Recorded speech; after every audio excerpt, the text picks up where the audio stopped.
यहाँ पे लिखा है दोस्तों कुश्ती। क्या लिखा है? कुश्ती। यानी क में छोटी ऊ की मात्रा आधा तालव्य श और त संयुक्त है और इसमें बड़ी ई की मात्रा। कैसे पढ़ेंगे? कुश्ती। ठीक है। कुछ उसके बाद यहाँ पे देखेंगे दोस्तों ये लिखा है मिथिला। देखिए म में छोटी ई की मात्रा मी, थ में छोटी ई की मात्रा थी और ल आकार ला, ऐसे मिथिला। मिथिला, मिथिला नहीं, मिथिला। ठीक है। उसके बाद यहाँ पे देखिए दोस्तों लिखा है दिल्ली। क्या लिखा है? दिल्ली। यानी द में छोटी ई की मात्रा दी, ल संयुक्त है। ल में क्या है? ल संयुक्त है और बड़ी ई की मात्रा है, ऐसे दिल्ली। क्या पढ़ेंगे? दिल्ली। उसके बाद देखेंगे दोस्तों यहाँ पे ये लिखा है ऊंचा। क्या लिखा है?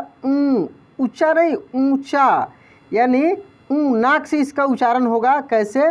देखिए ऊंचा, ऐसे ऊंचा। नमस्कार दोस्तों, हमारे ऑनलाइन ट्यूशन अड्डा चैनल पर आपका स्वागत है।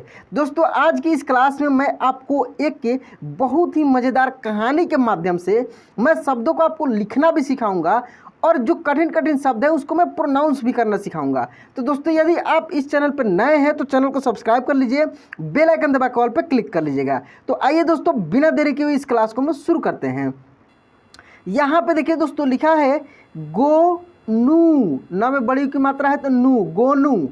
झा की कुश्ती। क्या पढ़ेंगे? गोनू झा की कुश्ती।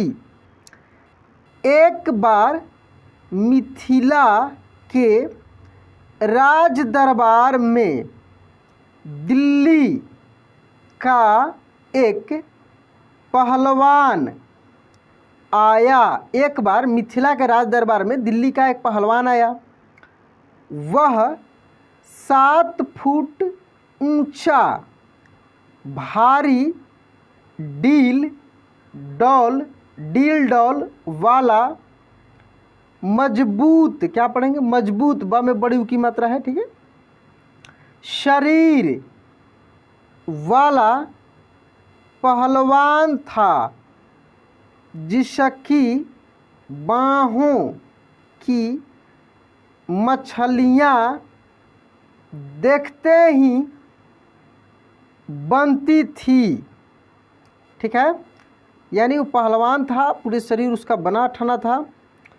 मिथिला नरेश कला के बहुत प्रेमी थे। दोस्तों आप स्टार्टिंग से पढ़ना लिखना सीखे हैं ना, तो आप इसी तरीके से आराम से शब्दों का प्रोनाउंसिएशन करेंगे और आप आराम से पढ़ना सीख जाएंगे।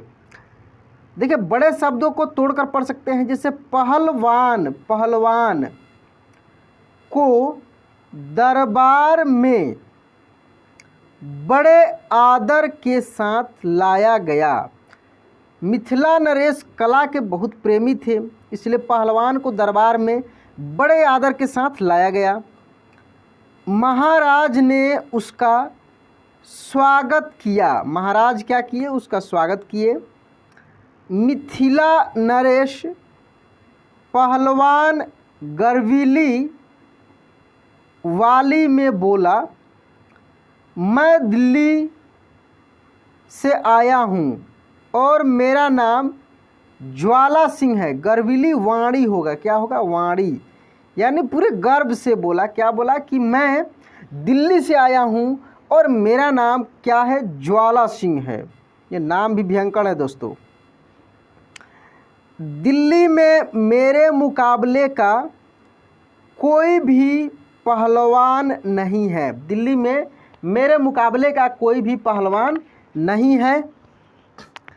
मैं आसपास के राज्यों के सभी पहलवानों को कुश्ती में पछाड़ चुका हूँ। मैं आसपास के राज्यों के जितने भी पहलवान हैं उन सबको मैं कुश्ती में पछाड़ चुका हूँ और अब मिथिला आया हूँ। और कहाँ आया हूँ? अब मिथिला आया हूँ।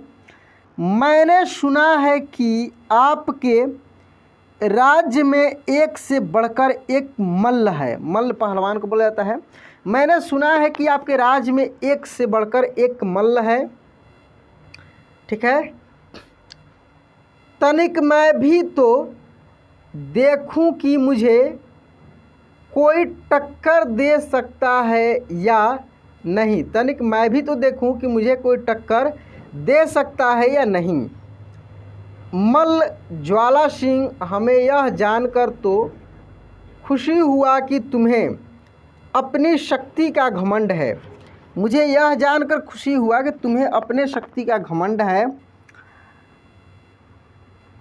तुम यह क्यों भूल जाते हो कि संसार में हर कला का एक से बड़ा एक मर्मज्ञ पाया जाता है। संसार में हर कला का एक से बड़ा एक मर्मज्ञ पाया जाता है।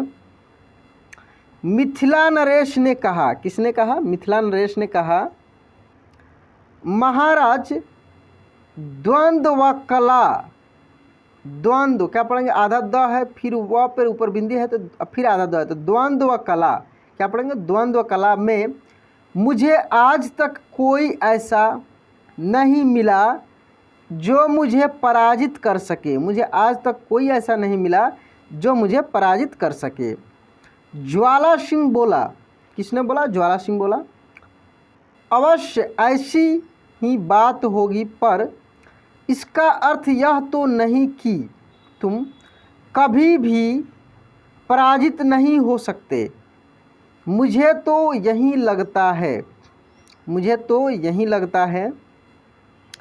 फिर ठीक है, कल प्रातः अखाड़े में तुम्हारी भुजाओं की शक्ति और पैंतरों का आकलन होगा।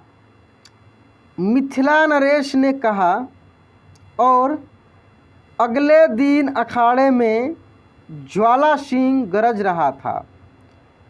मिथिला के कई मल्ल उससे द्वंद्व युद्ध को तैयार थे। मिथिला के कई मल्ल जो थे द्वंद्व युद्ध को तैयार थे।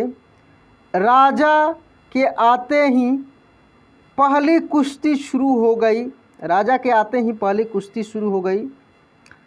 ज्वाला सिंह वास्तव में गजब का पहलवान था। ज्वाला सिंह वास्तव में गजब का पहलवान था। उसने क्षण भर में प्रतिद्वंदी को चित कर दिया।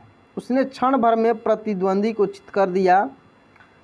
और उसके बाद तो मिथिला के चार और पहलवान उसके सामने घुटने टेक चुके थे। और उसके बाद मिथिला के चार और पहलवान उसके सामने घुटने टेक चुके थे। अब मिथिला सम्मान खतरे में था। राजा चिंतित थे। उसे दिन ज्वाला सिंह को, मतलब उस दिन ज्वाला सिंह को राजा की आज्ञा से शाही मेहमान बनाकर भांति भांति का भोजन कराया गया, यानी कई तरह का भोजन कराया गया। दूसरे दिन तो और भी गजब हुआ। मिथिला का कोई भी मल्ल ज्वाला सिंह से भिड़ने को तैयार ही नहीं था। अब महाराज समझ गए कि मिथिला का सम्मान कोई नहीं बचा सकेगा। मिथिला का सम्मान जो है, इज्जत जो है, कोई नहीं बचा सकेगा। उनके चेहरे पर उदासी छा गई और वह सब दरबारियों की तरफ देखने लगे। और क्या करने लगे? सभी दरबारियों की तरफ देखने लगे। क्या मिथिला में कोई ऐसा मल्ल नहीं जो ज्वाला सिंह के दर्प को चूर चूर कर सके? क्या हमने अपने मल्लों को व्यर्थ ही घी दूध आदि खिलाया है? इस प्रकार तो मिथिला का सम्मान नहीं बचेगा। इस प्रकार तो मिथिला का सम्मान नहीं बचेगा। दरबार में गोनू झा भी थे। उन्हें महाराज की उदासी देखकर अच्छा नहीं लगा। अब उन्हें कुछ सोचना होगा। महाराज, मैं ज्वाला सिंह से मल्ल युद्ध करूँगा। ये कितना कठिन शब्द है दोस्तों, मल्ल युद्ध। मल्ल, खूब ध्यान से देखिए, मल्ल युद्ध। गोनू झा गरज कर बोले, यद्यपि यह मेरा क्षेत्र नहीं है, क्योंकि मैं बचपन में कुश्ती लड़ता था तो मुझ पर कोई जिन्न सवार हो जाता था। प्रतिद्वंदी के हाथ पर टूट जाते थे। तन घरवालों ने मुझे कुश्ती लड़ने से रोक दिया। तब क्या हुआ? तब घरवालों ने मुझे कुश्ती लड़ने से रोक दिया। फिर बहुत दिनों बाद एक ज्योतिषी ने मुझे बताया कि मेरे हाथों में मान हत्या की रेखा है, जो कभी लड़ते भिड़ते मेरे हाथों होगी, जो कभी लड़ते भिड़ते मेरे हाथों होगी। इसलिए मैं द्वंद्व नहीं करता। पर आज बात मिथिला के सम्मान की है तो मैं अवश्य लड़ूंगा, मैं अवश्य लड़ूंगा। ज्वाला सिंह भौचक्का सा उस कमज़ोर से आदमी को देख रहा था जो इतनी गरज के साथ चुनौती स्वीकार कर रहा था, जो इतनी गरज के साथ चुनौती स्वीकार कर रहा था। महाराज समझ गए कि गोनू झा बुद्धि का कोई प्रयोग करके उस पहलवान का गर्व चूर करना चाहता है। हाँ भाई ज्वाला सिंह, गोनू झा बोले, कुश्ती के तो विद्वान हो और सैकड़ों कुसंगतियाँ, देखिए यहाँ पे कुश्तियाँ होगा, गलती लिखा गया है तो मैं प्रोनाउंस करने का प्रयास कर रहा था, कुश्तियाँ ऐसे होगा, ठीक ना।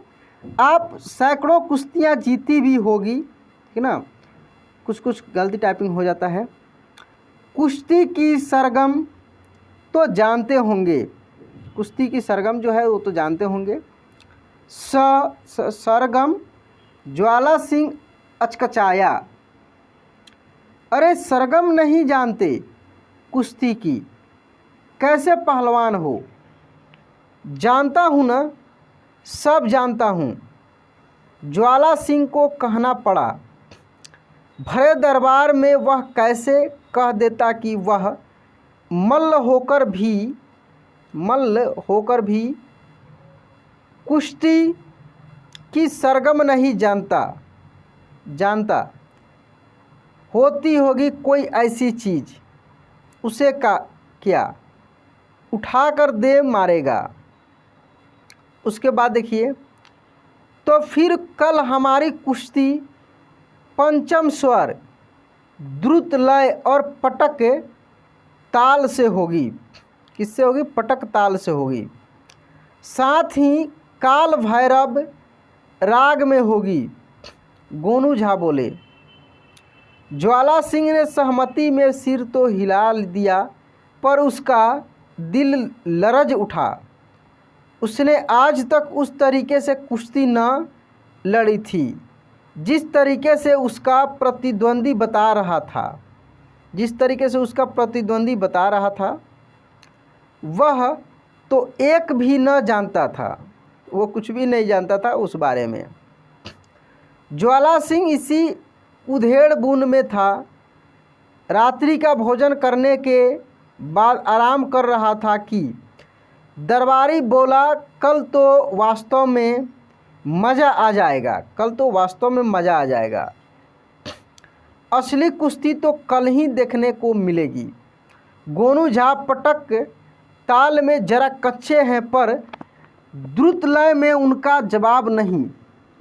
आप पलक भी न झपकेंगे कि आपकी रीढ़ की हड्डी में दरार पड़ जाएगी, ठीक ना। क्या गजब का पैंतरा है उनका। ज्वाला सिंह ने होठों पर जुबान फिराई, उसके होठ सूखने लगे। आपने कहाँ सीखी यह मल्ल विद्या? दरबारी ने पूछा। दिल्ली से ही। कहाँ से? दिल्ली से ही हूँ। दिल्ली में दांव पेच तो सब सिखाए जाते हैं, पर जब तक लय ताल का पता ना चले तो क्या सीखा?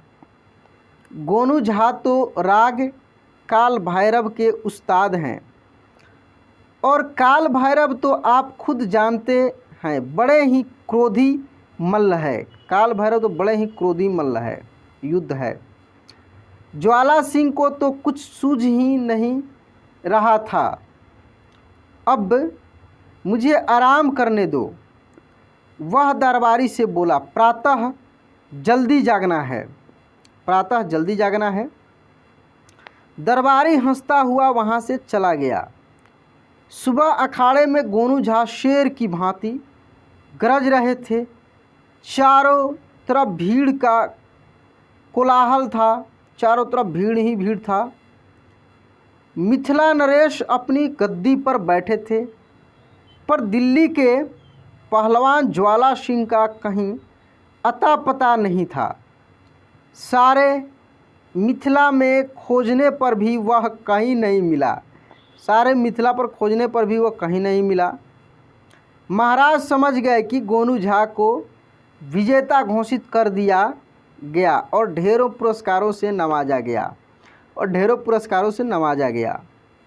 महाराज के पूछने पर गोनू झा ने हंसते हुए बताया कि उन्होंने ज्वाला सिंह को सुर लाए ताल की उलझन में तो डाल ही दिया था, इसके उलझन में तो डाल ही दिया था।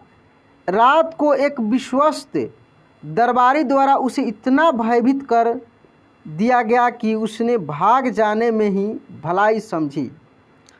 महाराज प्रसन्न हो गए। मिथिला का सम्मान जो बच गया था, मिथिला का सम्मान जो बच गया था। तो दोस्तों इस तरीक़ा से कितने बुद्धिमानी से गोनू झा ने अपनी राज्य की, देश की इज्जत बचाई। तो देखिए बहुत जगह दोस्तों मतलब कि ताकत काम नहीं आती है, बुद्धि काम आती है। बुद्धि से ही बहुत सारे लोगों को हराया जा सकता है। तो दोस्तों ये एक छोटी सी कहानी कैसी लगी प्लीज़ कमेंट बॉक्स में लिखकर बताइएगा। चैनल पे नए हैं तो सब्सक्राइब कर लीजिएगा, बेल आइकन दबा के ऑल पे क्लिक कर लीजिएगा। चलिए दोस्तों आज क्लास यहीं पे एंड करते हैं, मिलते हैं अगले क्लास में। जय हिंद।